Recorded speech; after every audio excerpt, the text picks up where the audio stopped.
Okay. Okay, so hello everyone. My name is Eva de Klerk and I am Associate Professor at Ghent University. I'm also the Program Director of the Oriental Language and Culture Program and the Chairperson of the South Asia Network Ghent Research Group. And I'm going to give you an introduction to our new online master's program that starts next academic year. So that is as of September 2021. And let me start with some general data about Ghent University. So our university was founded in the year 1817, so just over 200 years ago, in what was then the Southern Netherlands as a state university.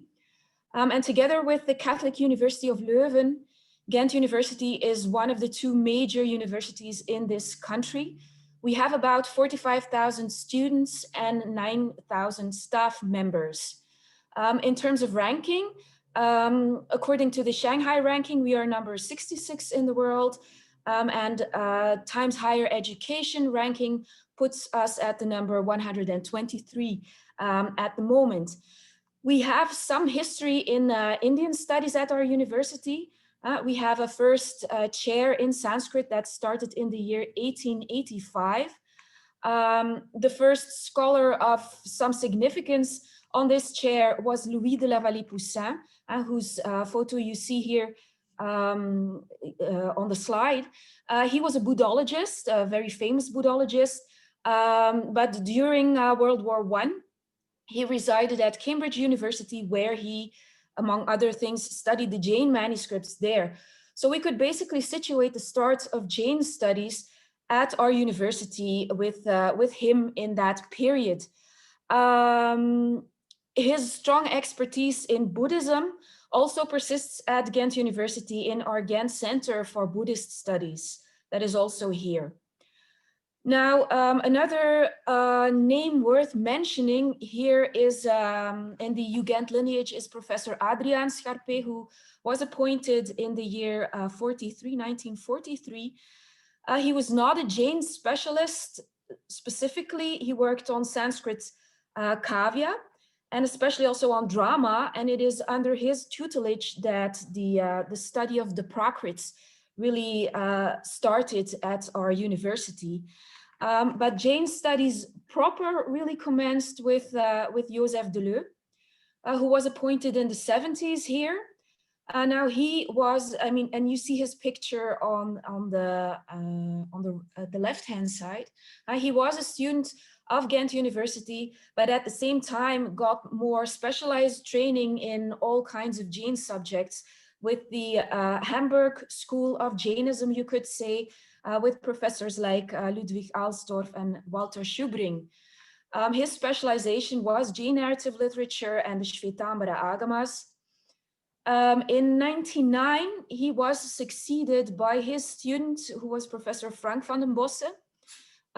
He was a specialist, or is still a specialist in Jain philosophy. He has retired since, working especially on Haribhadra Suri, and he was my teacher. And I was appointed at Ghent University in 2010. My specialization is Jain narrative literature, especially, and also medieval history of the Jain community. So this in terms of history. So this, you know, our current research and teaching staff consists of 2 professors. So aside from myself, there is also one visiting professor whose photo you see here enlarged. This is Professor Saartje Verbeke. She teaches especially Hindi, so she is a linguist and specialist of the new Indo-Aryan languages and linguistics. And in addition to these 2 professors, there are 3 language tutors. We have currently 6 postdocs and 3 PhD researchers, all of whom also contribute to teaching, especially on the MA level. And we also sometimes invite guest speakers to conduct classes. Yeah, I think that is kind of the most important information on that. Now, as far as our teaching program is concerned, our MA in South Asian Studies is actually part of a larger program called Oriental Languages and Cultures.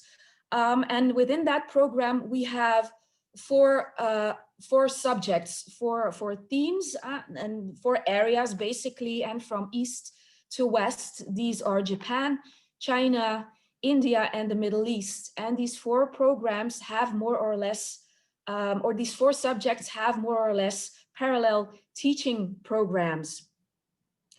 Now, central, and I think this is important to mention so you have some idea of the central vision of the teaching program, is there are basically four pillars, you could say, four interconnected pillars. And for one, there is an interconnection between language and culture, and one between the past and the present. So basically in our training program, we advocate a study of the culture through the language or through linguistic or language sources, and a culture of the language embedded in the culture.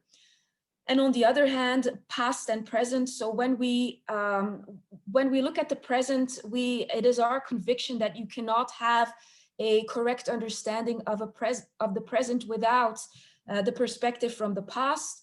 And when we are looking at the past, when we examine the past, we try to give as much attention as possible to those aspects of the past that have some kind of remnant in the present. Within our broader teaching program, we have a 3-year BA, we have a 2-year MA, and in addition to our regular MA, we also have an educational MA, and this is basically for training specialized teachers. And in addition to that, we also have a full PhD program that is 4 years plus. And aside from all of these, we also have a permanent training course that is for a broader audience. It's a lecture series called Religious Traditions of India. But now going on specifically to our MA program. So our MA program is as I said, it's a 2-year program. So in total, 120 ISTS credits, or 60 credits per year. The program as it is now, so in the current academic year, is a mixed program of English and Dutch. And its structure consists of 4 equal parts. We have each of 30 credits. One is the so-called Indological module. That is a module with specifically India-specific courses, you could say, courses titled Language, Text, and Context. I will, go into the content of these classes later in this presentation. The second quarter is the so-called professionalization module, and you could more or less compare it to something like a minor. And within this module, students take up, in accordance with their personal interest or or their ideas about their future. They can take up courses in different fields, either economics or political science, and others. There's also one module within this, or one choice within this professionalization module, that is called academic proficiency. And this is basically the professionalization track to train students who want to pursue an academic career. And within this professionalization module, there is also an internship. Again, I'll come back to this later on. Then we have a third module termed internationalization. And this is a module where students will spend 1 semester, or at least 1 semester, at one of our partner institutes, most frequently in India, but this can also be in Europe or elsewhere, depending again on the personal interest of the student. And then the last module here is the master's dissertation. So this is the structure of our MA program. If you want to have a look at this program in more detail, there is here a link on the bottom of this slide, and this link brings you to our course catalog, where you can find a detailed overview and description course by course. It's also there in English. But what is important here is that the course catalog that is online now is the course catalog for the current academic year. So for the year 2020, 2021. So it does not, I mean, there is no course catalog online yet for the next academic year. But nevertheless, I mean, it already gives you kind of a good impression of what to expect. Now, as far as the online master's program is concerned, so what we are planning to do starting the end of September, that is basically the same, and I've highlighted the differences here in bold. So it's again a 2-year program, but this is fully in English, of course.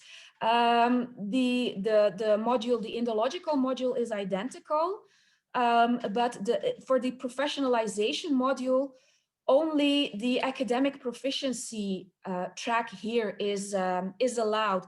So basically our online master's program is really designed and meant for students who are interested in pursuing an academic career in South Asian studies, specifically with a specialization in Jainism, in Jain studies, or historical Indo-Aryan linguistics.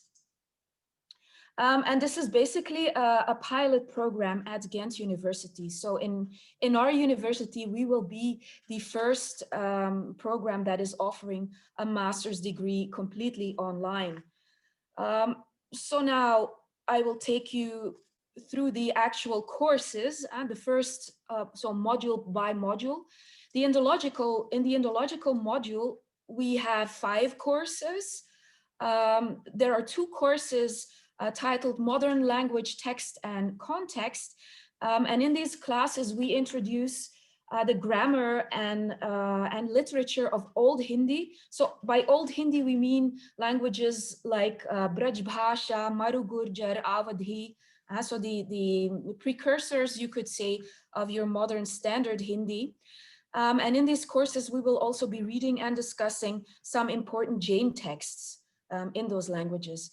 In addition, we will also discuss issues pertaining to the new Indo-Aryan languages and linguistics, connections of Hindi to, for instance, Rajasthani and Gujarati.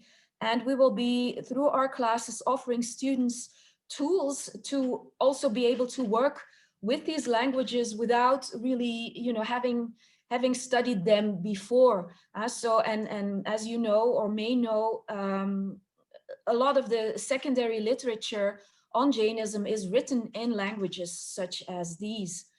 Then there are 2 classical language text and context classes where we will introduce, so again, from the beginner's level, Prakrit and Apabhramsha. We will also be reading texts, again, from the Jain corpus especially.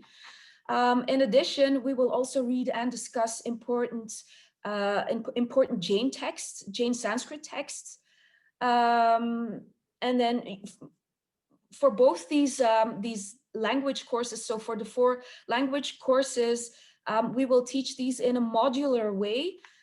So for instance, you will get them in kind of a seminar style, these classes.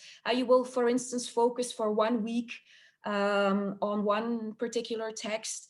And after the teaching on this text, you will be evaluated. Evaluations will take place in the form of papers and presentations rather than exams. And a 3rd class in this Indological module is a class called Culture in Perspective. And this is a course where you get an in-depth introduction into some selected research topics. So this is the first module. And then the second module, the Academic Proficiency module, consists of the course Critical Global Theories. That is a course that is given by one of our history professors, Erik van Houten. It is very much an international course that is taken especially by international students, not just from our faculty. So also from the history department, but also from political sciences, for instance. And in this course, you get an introduction into significant models and theories associated with global studies, which can work as interesting frameworks for your own diverse research fields.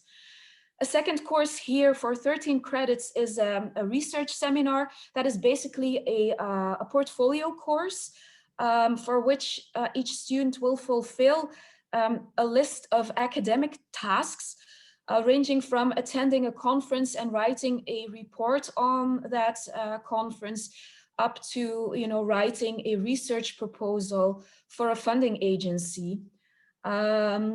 And then thirdly, you have an internship. So you will also have an academic internship where you will work closely with a researcher or within a research group. And you will actively participate in a specific project or you will do academic work at an academic institute here in Europe or perhaps somewhere in India. So then the third module, the internationalization module, here you will spend a semester at one of our partner institutes.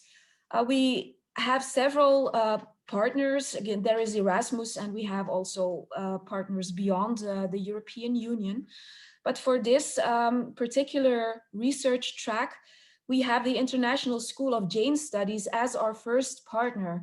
So we have an MOU with them, and we are currently in the process of discussing details of a close collaboration where we would have specially designed, tailor-made semesters abroad for our students there in their new facilities in Pune.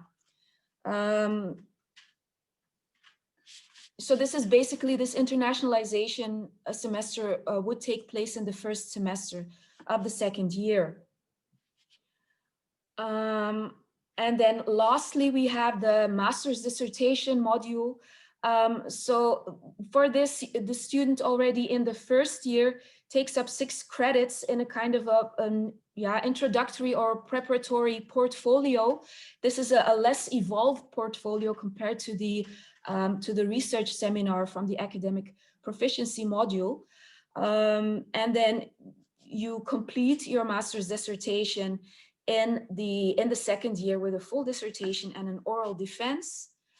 So this is, as far as the program is concerned, then to be admitted to this program, you need to hold at least a BA or possibly already an MA degree in subjects such as South Asian studies or Indology or Sanskrit or Hindi, or several others are out there as well that are suitable. And you need to have taken university level courses in or on Hindi and or Sanskrit, at least to the intermediate level. So, it's not an absolute requirement that you have taken both Sanskrit and Hindi. Either of them are okay. And in addition to that, we have the central requirement from our university that you need to have a proficiency in English, at least up to the B2 level. And then the last remark on the slide has to do with the deadline. So the deadline to start the admission process is March 1st of this year.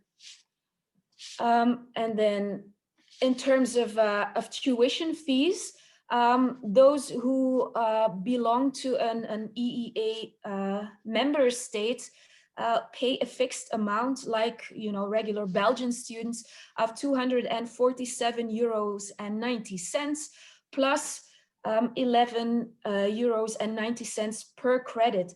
So for the full program of 60 credits for one academic year, you will pay 961 euros and 90 cents.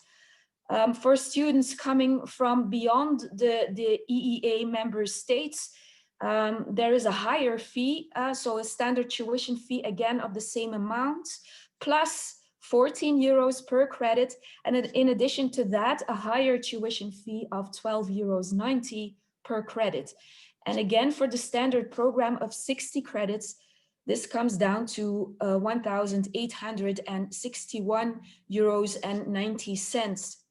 Now that said, an important remark here, if you already hold a master's degree, you may be able to get exemptions from certain parts of the master's program, and you don't have to pay.